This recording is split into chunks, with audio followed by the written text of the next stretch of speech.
Hi, friends. Welcome. Welcome to everybody. Welcome to our distinguished panel. And I do think y'all are distinguished. I'm not just blowing smoke.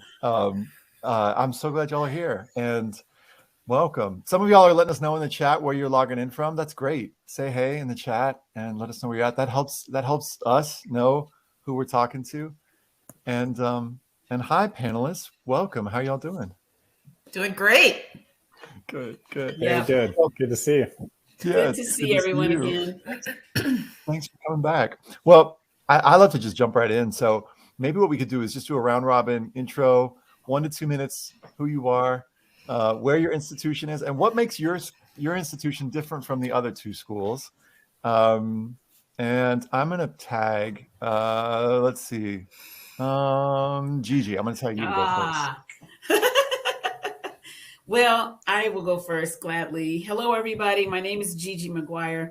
I am, by title, I am the Assistant Director of Partnerships and Initiatives. It's really long because I created it myself.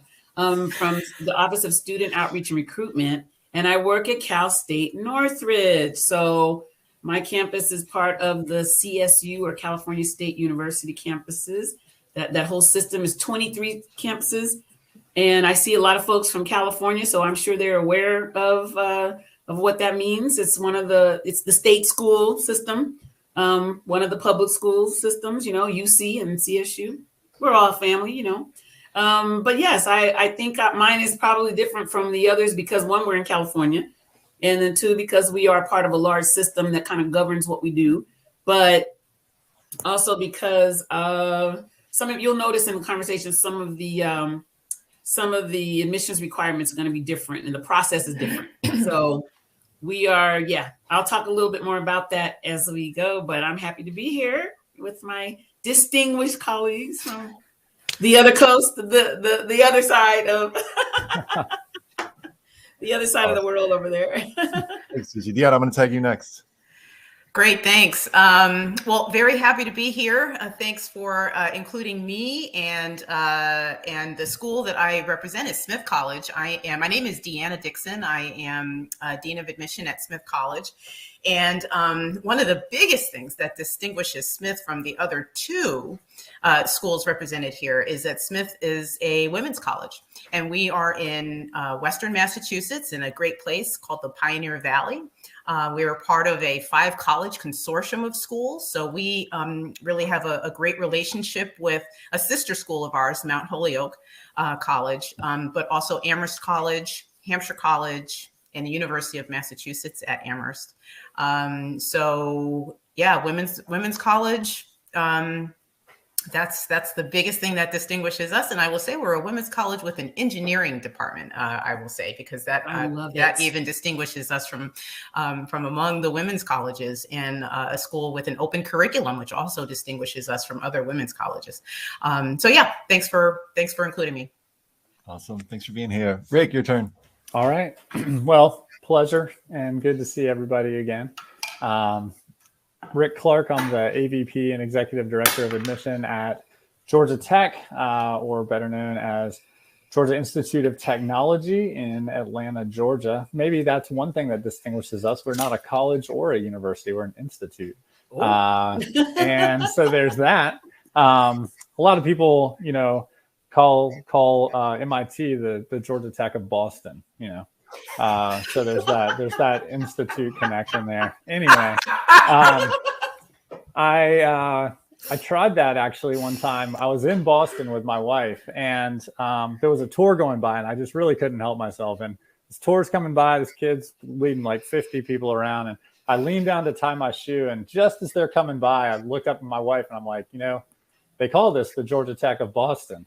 And man, you should have seen the tour guide had no idea what to say. And I figure, recruiting is like part art, part science. We spend a lot of time in the data, but sometimes you got to try that organic stuff just to see what works, Just throw it out there. Yeah, exactly. So anyway, but good to be with y'all and looking forward to the conversation. Oh my goodness. I love it. Ethan, Rick is a celebrity. I forgot. Did you forget? I did. I'm looking at all these kudos he's getting about his blogs. I totally forgot that he was a celebrity. Right. He's a rock star in college. Oh man. Yeah. Well, I'm so glad to be here. I'm Ethan. I'm the host, but really just, the question asker. Some of y'all submitted questions before. We got a big Google Doc that we're sharing behind the scenes that we've identified a few that we're going to pick. We're going to start with some questions that we put in the email that you received from this that are kind of big picture questions. And then I'm going to start, picking and choosing. But if y'all have more questions, feel free to throw them into the chat. And Ashley's behind the scenes. She's going to be adding them to the Google Doc. We're probably not going to be able to get to all of them because they're probably going to be like 150 questions as there were last time. So we're going to do our best to get to. What I'm going to try and do is be choosy and choose the ones that I think are going to apply to the most students. So if you ask a question like, I've got a 3.8 and I've got a 1410, can I get into Georgia Tech? We're probably not going to answer that question because it's going to be so specific. But we're going to try and answer big picture questions to help y'all, make some go through this process with more ease, joy, and purpose. That's why we're here. So I want to start off with this one, which is a big picture one. Is there anything that surprised you this year, different from last year's? And actually, I'm gonna make it a two-part question. You get to pick. So is there anything, what surprised you this year? Or you can answer, what stayed the same this year? And I'm gonna let anybody whoever's got something can go. I got something. Let's see. I almost feel like I'm starting with news that might be perceived from the negative, but I don't mean it that way at all. I think the thing that surprised me, we haven't even sent our notifications out yet. We're doing that this Friday for those who are waiting for that.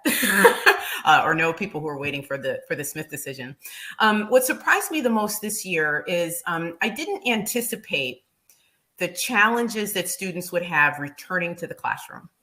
Mm-hmm. We knew and we expected and talked about and prepared for the changes and adjustments that students would have moving to remote learning. Right. We all experienced some kind of, adjustment, regardless of who we were. We were doing a lot of things remote, working remote, learning remote, teaching remote. So we were prepared for that. So with schools returning to the classroom, I don't know that we anticipated that students would have some challenges adjusting to learning in person. I think what we saw was because in this current cycle, we did see how students did senior year.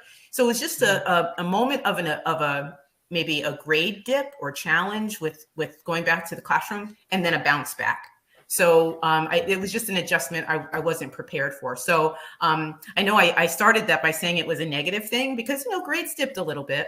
But I think the bigger picture here is the bounce back and that we recognize that there was an adjustment back to the classroom. So I think what's important with maybe many things that we're going to talk about is to know that there are humans on the other side of reading your application and that we understand what the pandemic has done to families and to students and a lot of the things that are going on in our students' lives.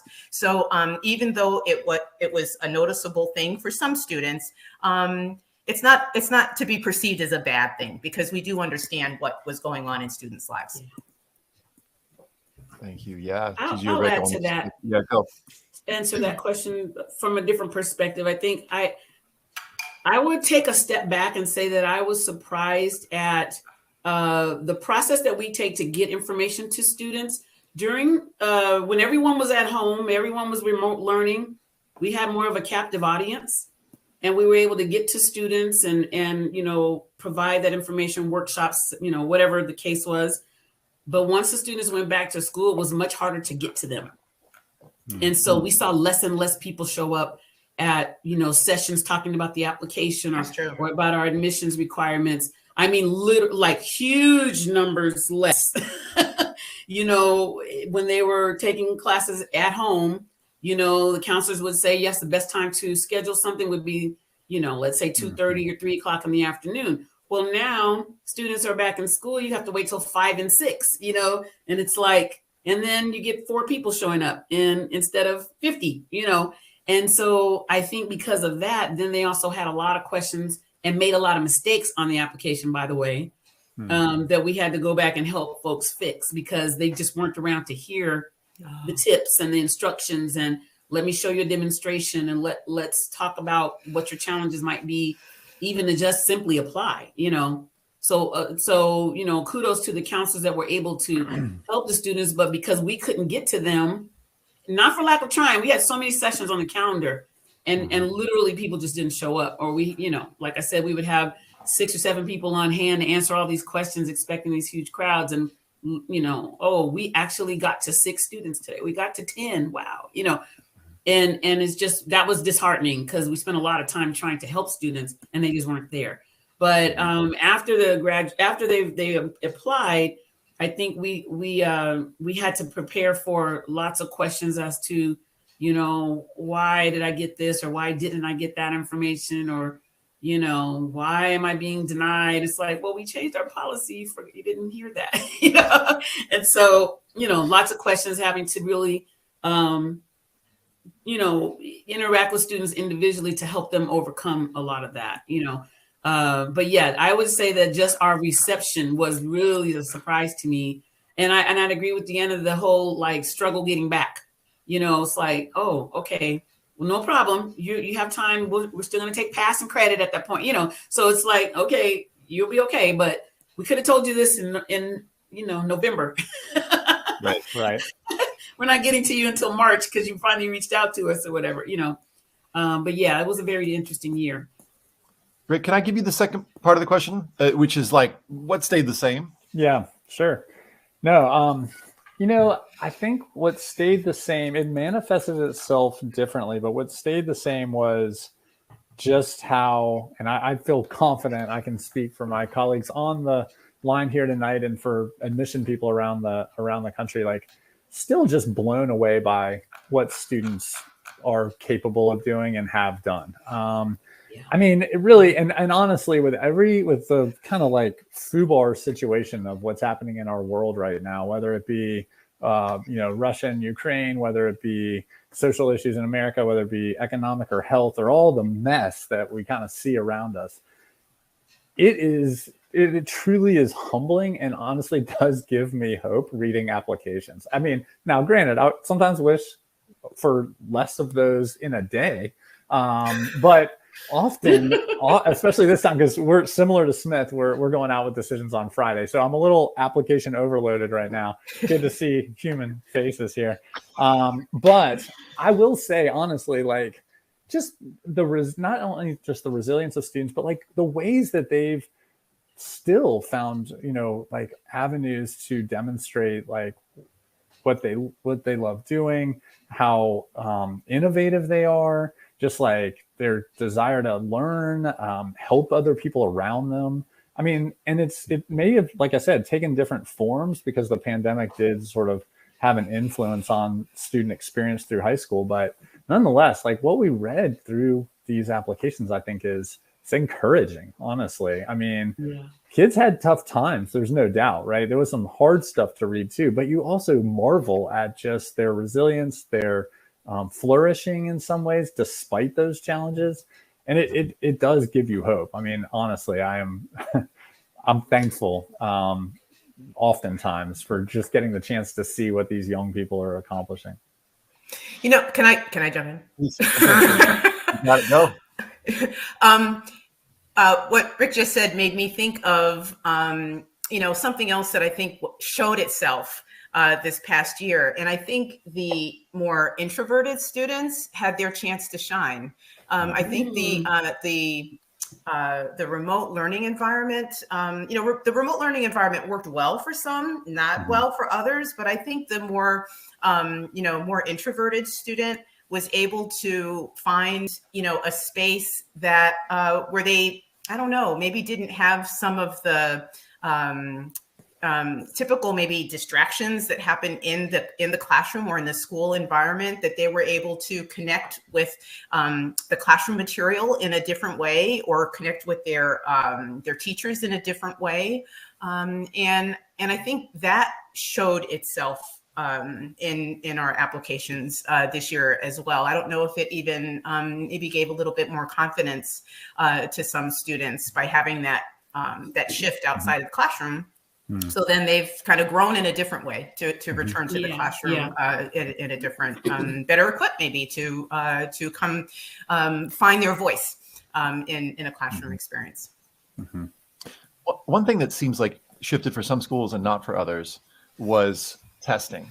And testing is a question that came up in a lot of different forms through the questions that came in. One of the questions on students' minds, and it's going to vary per institution, so maybe y'all can give us a quick answer each. Should students take the SAT or ACT, or does it not really matter? And I'm emphasis on really, because I know some students out there are thinking, well, they say test optional, I don't really know what that means. So if y'all could just quick round robin, at each of your institutions, maybe we'll go back around the other way. Start with you, Rick. Should students take the SAT or ACT? Let's talk about Georgia Tech, or does it not really matter? Sure. So, and Gigi, sure. Gigi alluded to this in saying like Cal State, right, is a system, and then the UCs are a system, and Georgia Tech as a public institution is part of a system, and therefore there's a governing body that kind of dictates in many ways like how we go about enrolling students. So Georgia this year went back to requiring students to take standardized tests, and so along with Florida, who didn't move from it even at the kind of heat and height of the pandemic, Georgia joined back in asking students to do that. So for us, I mean, we were in a position to tell students they did in fact need to take a test in order to be considered for admission. Now, we spent a lot of time trying to contextualize that and help them understand the value that we think tests do or don't add and the part they're going to play in how we make admission decisions, right? And so, I mean, ultimately, the short answer is that we were requiring students to take tests, but we were using a holistic process in reviewing those tests and putting priority on what we feel is, or know actually, is most valuable for success, on our campus. Interestingly, and I do think this speaks a little to some of the questions I also saw in the chat. Recently, our system has given the rest of the schools outside of University of Georgia and Georgia Tech the ability to not require tests at this point. Just last Friday, they made the decision because they were seeing a drop in applications and a drop in enrollment. And so therefore, they're telling that group of schools, okay, you can go back to being test optional in order to essentially make their classes for the fall. And the only reason I want to say that is really more so to say, there is a perception, and I saw it in a lot of the questions in the Google Doc, that everybody's flooded with applications and that seats are really limited and it's harder than ever to get into college. And that is really an inaccurate and kind of very small part of the story. And, I mean, one of the beauties of our country is the options and the choices that students have. And really, I would argue, and I think the data would show too, like now more than ever, colleges need students. And that's the real story, actually, is that there are choices and options for students if they keep a big view and a kind of broad lens on how they think about college, right, and their choices. That's good. Thank you. Good. Yeah, Deanna, I'd love to hear you talk a little bit about testing. Yeah. So Smith has been test optional for a number of years, since 2009, as a matter of fact. So we were not one of the schools that changed to test optional due to the pandemic. So for us, I think the best answer to that question is to do some research and talk to directly to the schools that you're interested in to see, what they require, if they still require or have gone back to requiring testing, if testing is required to be considered for merit scholarships. There are some, avenues that where testing is required. So for us, we're test optional, and we're able to make really good admission decisions without having a test. There might be some students who might. I know it's a hard decision to make. Should I, even if you take the test, should I submit the test, my test score to test optional schools? And our answer, which I stand by, but I know might not be helpful to some students, is that if you're proud of your test, your score, if you're proud of it, you worked hard and you've earned this score on this test on that one day that you sat for hours to take it, and you're proud of it, then send it in, because it is just one element of the things that we're going to look at that tell us about your ability to come into our classrooms. So just one thing, I think we put a lot of emphasis on that test score when there are so many other parts of an application that are so much more important in the process and tell us so much more about you. I mean, your test score is not going to tell us anything about you. It just tells us how well you did on a test on one particular day. Where I find that testing is helpful, even for a test optional school. And for us, we're test optional for everybody. But where it is most helpful is when we have homeschool students who are applying, and sometimes a test score can help us, kind of have a better picture of a student whose academic record might be a little, not so standard. Because they're a homeschooled student. So that's what I would offer to that. Well put. Yeah, I love the way you said that. And thank you. Gigi, thoughts? Because there's some new news that just came out, I think. There's some brand new news. Do we need a drum roll? Or I don't know. But so we have been waiting for the CSU Board of Trustees, because we're a system, there's some people that tell us what to do. We were waiting for their vote to find out if what their permanent decision would be. Now, since 2020, we went test blind. So we paused on using tests. We had to quickly readjust our admissions policies. And, it went into this whole thing about GPA and these multiple factors and all of this stuff, right? So now, and we've been waiting to see if the class of 23 was going to need tests. So we found out today that has been eliminated. We are now aligned again with the UC system. So neither system will be using SAT or ACT to determine admissions. Now there's always a however. Well, let's just pause and be thankful for that.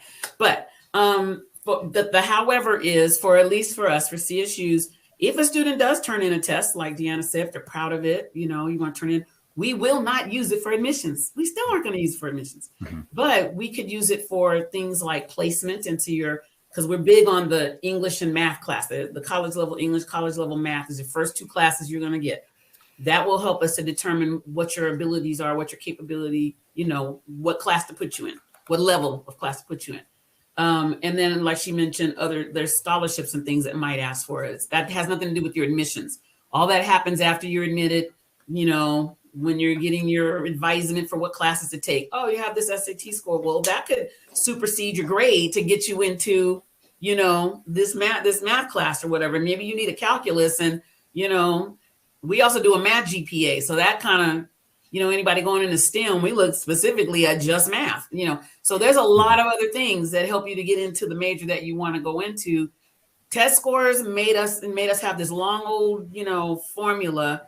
We don't have that anymore. So really it's going to be, and I mean, I hate to say this, but I don't hate to say it. It's hard to explain. It's very cut and dry with the CSUs. Okay. There's no essays. There's no personal statement. Don't send us a resume with a headshot.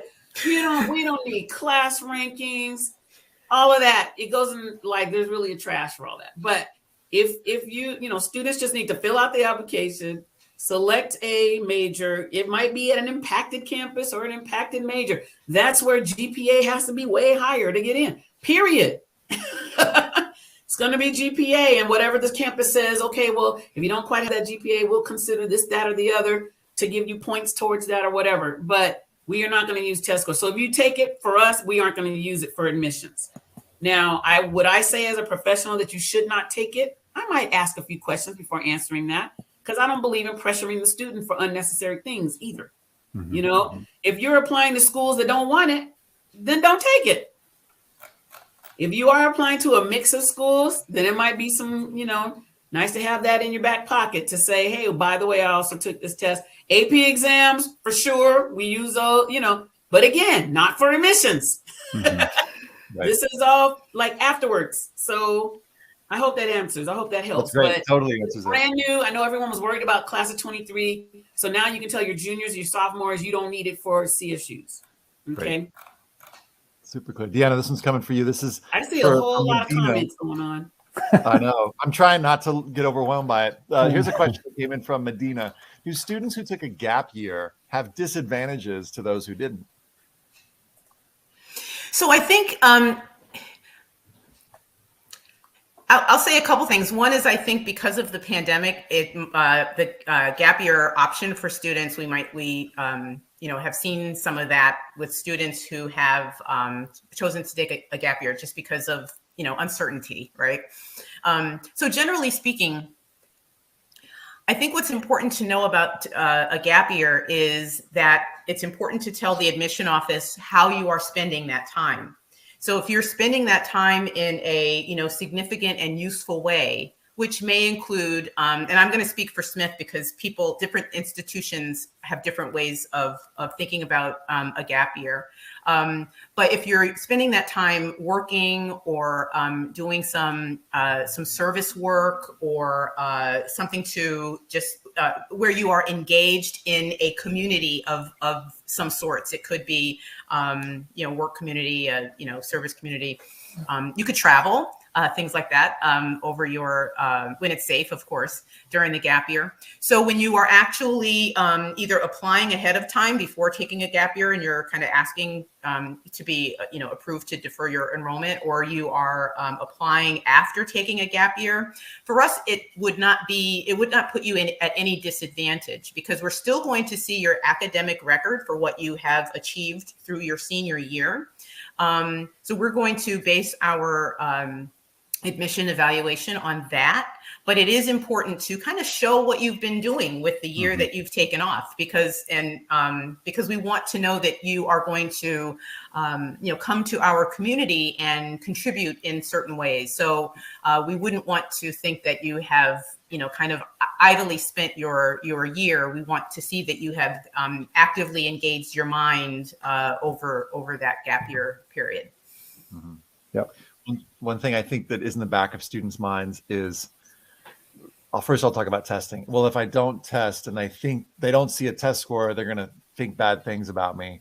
But what I'm hearing you say, first of all, on the testing front is that, nope, Smith actually accepts students every year that don't submit test scores. And on the gap year front, like they're going to think bad of me if I took a gap year. But what I'm hearing from you, Deanna, is that, nope, every year gap year students are accepted, whether they, and I'm going to assume this, but you can tell me if I'm wrong, whether they, have taken a gap year off before, or in some cases, students get accepted and then they take a gap year, right? Mm-hmm.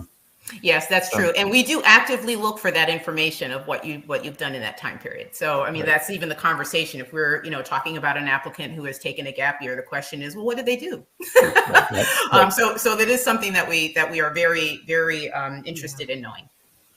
Agreed. Great question from Carrie comes in. Was this the hardest admission cycle? In other words, were there more applicants for fall 22 for fewer spots due to many colleges over enrolling or over admitting for fall 2021? So I think that, well, I have no doubt that it was the hardest year for admissions staffs around the country. That is true.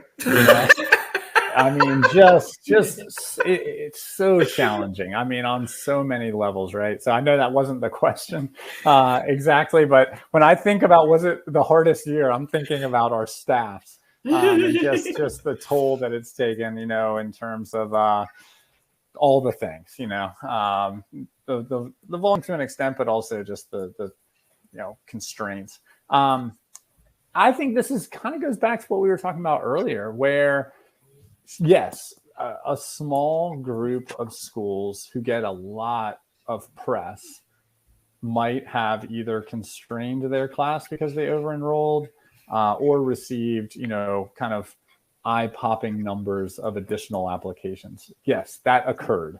There are schools who certainly fall into that category.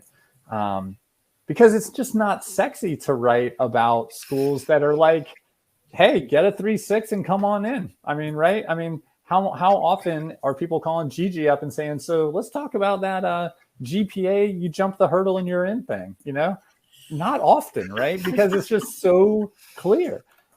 Whereas, a Stanford's getting called all the time about how they can, manipulate their way into that negative 0.083 admit rate. So I think that, it's important, again, to kind of keep that big perspective and remember that actually there are a lot of schools who are adding seats. Georgia Tech is one of those. We're in growth mode. Rice is in growth mode.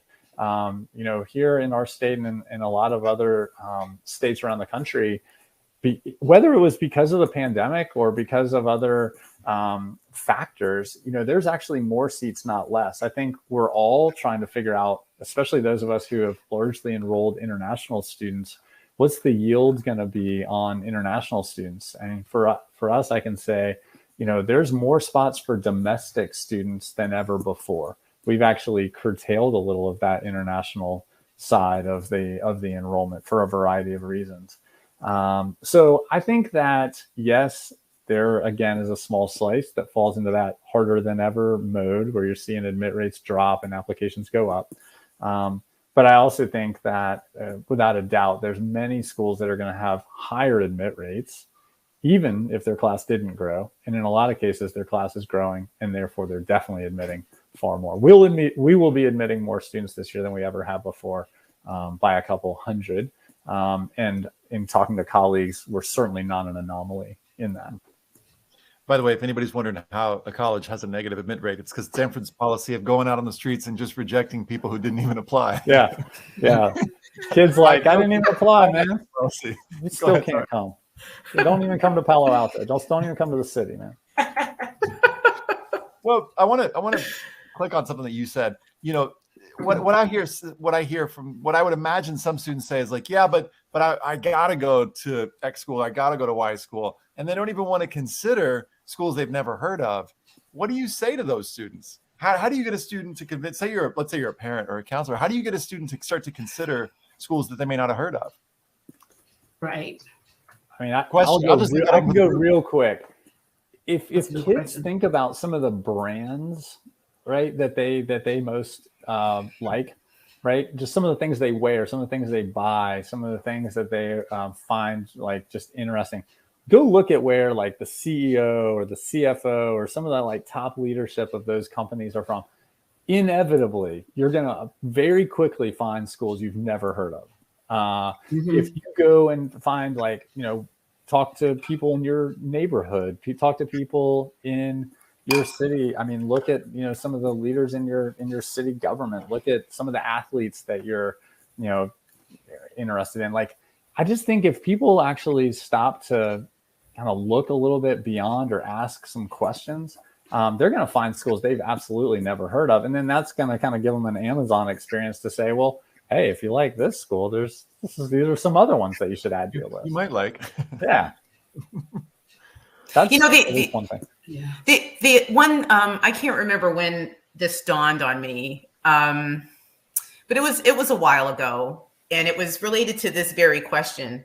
And it was, I believe this information is still available. Maybe this was so long ago, it was when we actually had paper catalogs. That was old. That was a long time ago. But anyway, you used to be able to see where faculty were educated.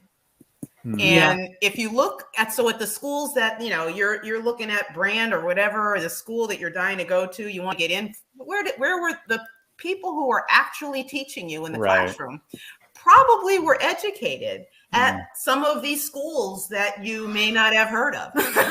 And you're going to be in a classroom with that very person who is, teaching you whatever that class is for you to get that degree from this, this school that everybody has heard of. So when that dawned on me, whenever that was, I was like, this is kind of interesting. I think people should just kind of make note of that. And I think that's a good thing to bring up for students who are really so dead set on this school versus, a school that is a great fit for them, but they're going to overlook it because they may not have, or other people may not have heard of it. Right. Yeah. Gigi, you mentioned before we got on that you've got a bunch of seniors in your life or students in your life who are, going through this process. How are you? I want to ask, I'm asking a double question again. How are you holding yourself in terms of your relationship to them? And in other words, how are you supporting students? And I want to parlay that into what advice would you give to parents and counselors in terms of how they can help students through this process? Well, thank you for asking me that question. I don't think anyone's ever asked me that. But one thing that I've been trying to this is just me. Everybody calm down, take a breath. It's really not life and death. Like, relax, okay? There's over 4,000 campuses, right? Is that what the number we know of? Like, there's going to be a place for you. California has over 220. Like, if you count all the community colleges, UC, CSU, privates, and independents, we have a ton of choices right here in the state. So it's like, don't worry about looking for the needle in the proverbial haystack. You know what I'm saying? I always advise students and parents, okay, first of all, don't apply somewhere where the student doesn't have the major, the campus doesn't have the major that the student wants. Why? What are you doing? You can't make up your own major at places. If they have it, they have it. If they don't, they don't. Don't apply there just because it's like, ooh, flashy college. That's not a good reason to go. You need to visit the campus. I tell students, and I'll be real, risky in saying this. I even tell students of color, go to the Target nearby the campus. Go eat it at the diner. Go eat at whatever little coffee shop. Like, look at how people look at you. Your student might not be comfortable there. That is such good advice. Because guess what? And we're all guilty of it. Our campuses will make us look beautiful in the brochure, but we aren't saying nothing about our neighbors. Am I right? We don't know. I don't know how, and there's horror stories that support that, but you need to, and then my joke is always like, what if your student's allergic to every tree and bush on campus? They're going to be miserable. That's not a good place for you. You need to go visit. So you can see, like, how does it feel, like literally feel to be here? Like, what is the environment like? Do I see myself fitting here? Do I see myself walking around every day? And, those campuses that are in the wintry states, like I was teasing Michigan about this, it's like, they got the pictures with the students with they're on the lake, with the smiles, and they're on their little surfboards or whatever. It's like, you're never going to see that lake thawed out. That's in the summer. They're not showing you the snow on the brochures. They're not showing you that on the brochures. We know how to market. We're not showing you the stuff that you see what I mean. Yep. So, in the summer. If you want to not make a mistake, if there is such a thing, in choosing a campus, like, immerse yourself for a little bit. Go to that region and figure out, like, how does this feel? And it is a family decision. So I think that you got to work together on this, like, that bumper sticker that says my kid and my money go to that place. It's like, like I was talking to my friend today, as my goddaughter is a senior. And, she keeps telling me, look, if you want to go to that school, we need a lot more money. Like, you're going to have to write these scholarship apps. You're going to have to do it. And I was like, yeah, because you got a brother that you can't be having him, like in broken down sneakers because we got to pay for your meal plan or whatever, So it's like, there's a lot to choosing a college. The cost is you have to, do the FAFSA, apply for financial aid. If the campus says, oh, that's another reason to do test scores, to take the test. Some schools will say, we love your test scores, therefore you can have a free application. Apply to the free place. Put in an application where it's free. It might save you $30. It might save you $95. Some of these application fees are expensive, and nothing covers that. There aren't some fee waivers exist and all that, but you got to remember all this stuff. So, it has to be a very thought out decision. You can't just, I know a lot of students that are like, I just want to get away. And you find the farthest corner of the world. Like, why is that?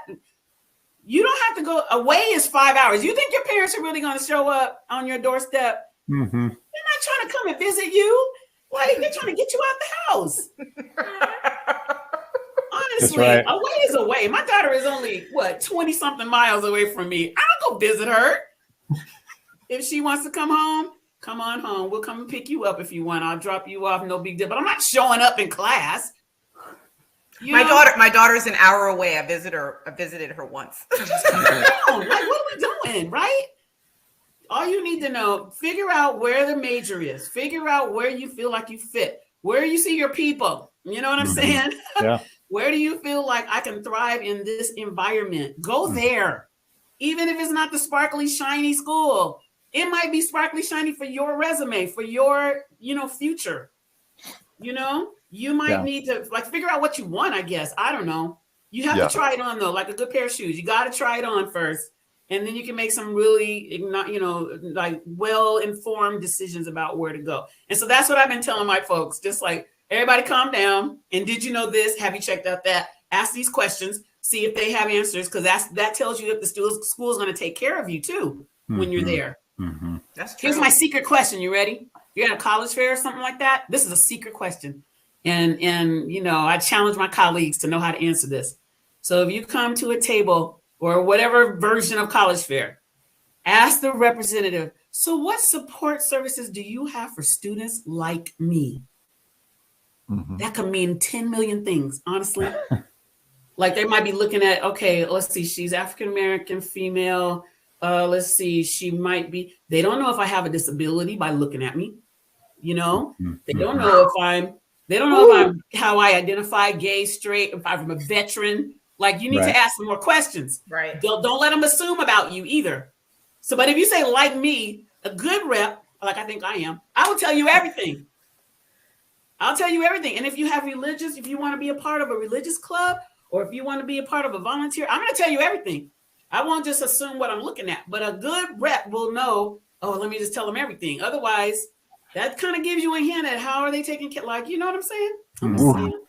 That is a tricky one. I like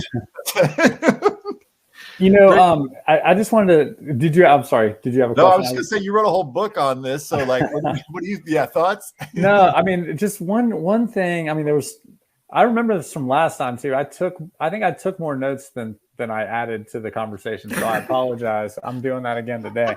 From Gigi.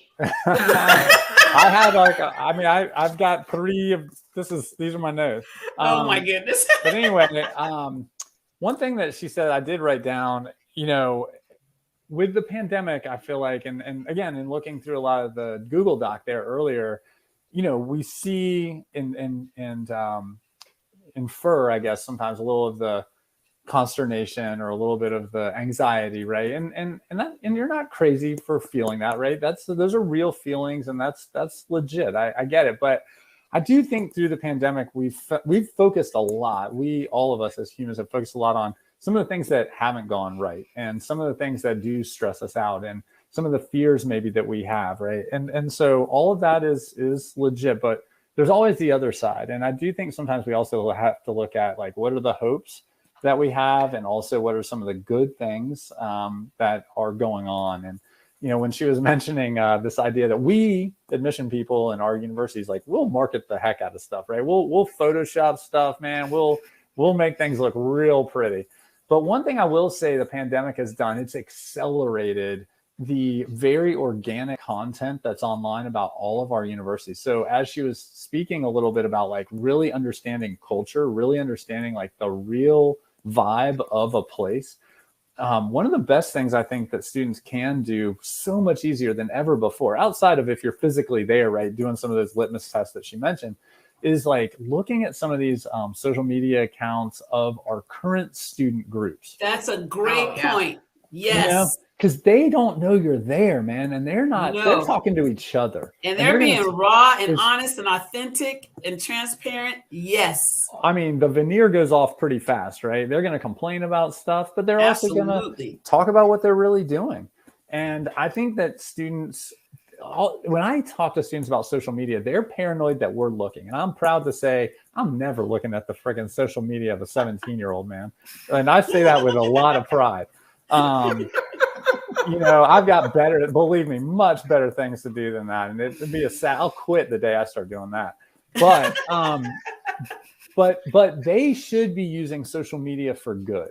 They should be doing it so that they can really kind of cut past, some of the kind of glossy, shiny brochures and the 3 kids of different ethnicities under a tree and all that kind of stuff that we like to throw out there. And really see if 3 kids of different ethnicities are hanging out and talking to each other on social media. I mean, that is real, right? And that's the goal, I think, when you're trying to when we talk a lot about fit and match, that's one of the ways to get at it. Yeah.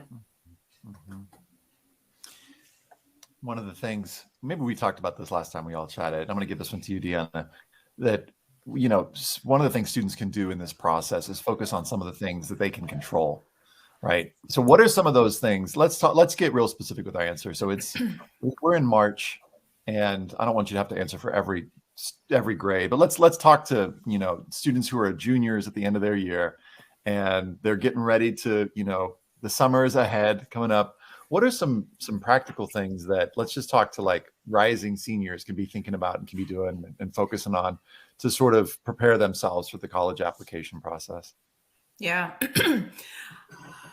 I think the best thing for rising seniors to start to think about, because I would hope that they all would put some thought and time into this part of the application, is to think about their college essay. I think, some of the things, well, there's a couple things, but that's one that is particular to the process, right? And that's one of the items of the application that you don't want to wait until the last minute to do. Right. So you want to put some thought into it. You want to write some drafts. You want to get some, opinions, and just opinions. Not for somebody to kind of rewrite your essay, but it's your essay, your voice, your words, just opinion. But to use, from now until you're ready to apply, to just kind of get that ready so that you're not scrambling at the last minute. The other thing too is that if you have the opportunity still to start to select your classes that you're taking for senior year, is to try to balance the courses or classes that you're most interested in. And I use that broadly. It could be, that you're a theater person and you want to, kind of take something that's related to, I don't know, creative writing or something that might be fun for you, balanced with some challenging classes that you're going to, have in senior year, because, depending on what schools you're looking at to apply, what you're taking senior year is also important. We would like to see a rise in rigor of your classes from 9th grade to 12th grade. So, you might have an opportunity still to kind of craft what that senior year schedule is going to look like. So those are the 2 things I would probably put the most energy towards. The third thing really is to remember that you still have one last year of high school and enjoy it. And to not put 100% of your energy into the college process, but put a lot of your energy into enjoying this last year of high school and making the best of it. You only get one of those. And especially after the pandemic, I mean, this is really a celebratory time when it's your last year of high school. And, some of the students before you may not have experienced senior year in the way that you will. So those are the 3 things that I would suggest. That's good. Yeah. I'm going to just tag either Gigi or Rick. You got anything to add to that? Just anything? Yeah, I think that this is the best summer to go visit places and to go and eliminate or add to your college, your potential application list by seeing campuses. Go and actually take campus tours, or if they can allow you to drive through or whatever, but go and see them and find out, things that become important are like, how far is it from the airport? If I'm not, in a driving distance, where is the closest anything like to get whatever, And so, I think the more that you can explore in that manner will help. Talk to people. I love the suggestion about social media, or talk to students that have been there, maybe recent graduates or something like that. But try to whittle your list down. It scares me when I hear the students that apply to 20 campuses. Why?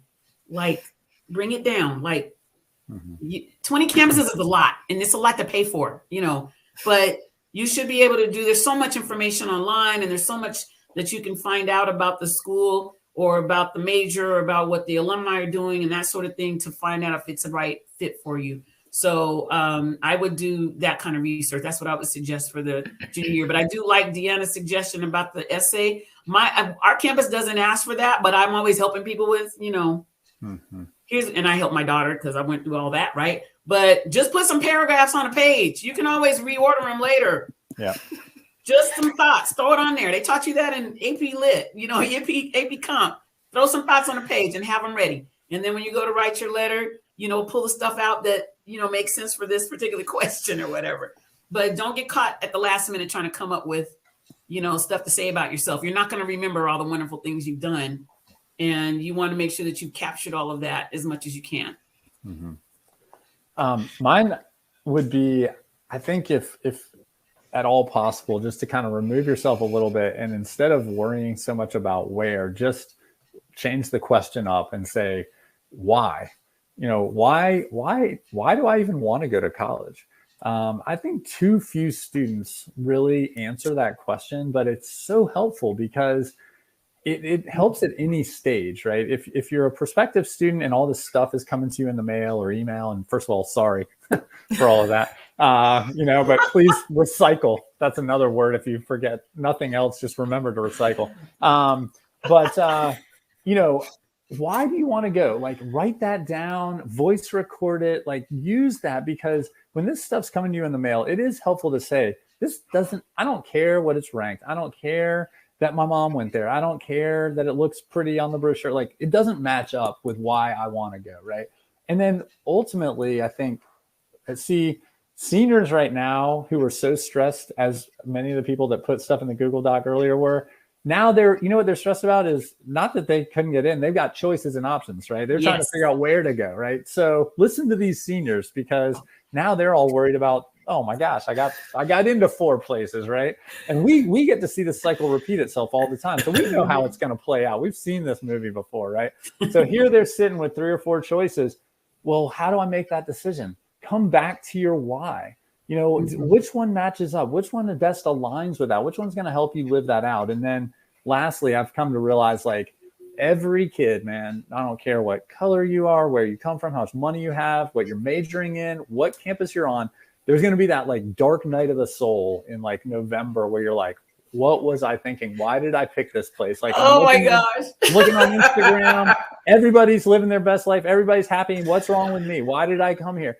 If you come back to that why again, that touchstone, you're like, okay, it gives you a little bit of just a touchstone, just a little bit of a reminder. Like, no, I do know why I'm here, right? Food just wasn't good today. I didn't have my best day. It's going to be okay. Let me just kind of move on, right? But that is so good. That's so I true. think that's important. Yeah, that's good. That's I like so that. true. I taught my first classes last semester in fall, and they were all freshmen. And I tell you, that dark night happened. I saw it on their faces, because I told them, I said, did you know that in college that like this semester is almost over? Like, you don't get to regroup at Thanksgiving to finish out in the spring to raise your grade. Like, you have like 4 more weeks, and it was like, oh, so see, yeah, you have to, you got to go to class. Mm-hmm. You got to do the work, and you don't have a whole semester to get it together. You got it's 15 weeks. That's it. Well, we're funny enough, we're at 5 minutes till the end. So here's my last question. And you remember those cartoons where you have like a little angel and a devil on the shoulder? You have these little shoulder advisors. My question for y'all is, if for each of you, for Gigi, Deanna, and Rick, if you could install a shoulder advisor, who is you, on a student's shoulder as they're going through this process. I'm the one. You are the one on their shoulder, and this is what you say to them when it gets to that dark night of the soul, or it gets to that when they get too stressed. What do you want them to remember? What do you want that shoulder advisor in their minds to say to them when they get real stressed, when the times get tough throughout this process? Take a minute to think about it. I know what I would say. Go whenever you're ready. I know what I would say. I would tell them, listen, you've been through much worse than this. You come through much harder things. It's not that serious. Take it one step at a time. No need to stress. You got this. That's what I would tell them. You've been through much worse. You just came through a freaking pandemic, for crying out loud. That's a good reminder. You can do anything. And, not just this fluffy encouragement, but really like, think about it. Like you've been through harder stuff. Mm-hmm. So this is not that hard. Go get some help. Go ask the question. Go to the resource center. Whatever you have to do. Don't be afraid to ask for help. You got this stuff. That's what I would tell. I think mine would be something that my mother would say to me, and that is, "And this too shall pass." That I'd probably have to say that, and end with something that works for my daughter, who is that what am I going to think about this in 10 years from now? This is going to be nothing to me, and that is enough, at least for her, to get her over the hump. Yep. Yeah, and I mean, I think that's what this webinar is about, and what we all kind of work towards, and trying to instill perspective, right, for young people. That's just life experience, and it's hard sometimes when you're 17 or 18 to keep that perspective. So, I mean, I think what I wrote down was you're not alone. Just sometimes we convince ourselves it's me. I'm the only one that's dealing with this. I'm the only one that's facing this, like all of these things. And just being reminded, you're not alone. And that means that there's people there that love you, that want to support you, that many other people are dealing with the same thing. No, they're not going to post that on Instagram because that's hard stuff, right? They're not going to put that, but many people are kind of in that same boat. And so I would say you're not alone. I love that. Yeah, my version of it, if I may jump in and answer the same question, is like this notion of like focusing on what I can control, like what, and ask yourself, like, what can you control, right? Because there's going to be so much out there that you can't control. So true. And when it comes to all of the things we talked about, testing, do I take it or well, what can you control? You can control whether you prep or not. You can control whether you take the test or not. You can't control what somebody's going to think. So that's a great question. Thanks, y'all. Thanks for being here. As ever, the time went so fast. It did. So, Ethan, what's going to happen with all these questions we didn't get to in the Q&A up here? I'm going to email them to you, Gigi, so that you can get back to everybody individually.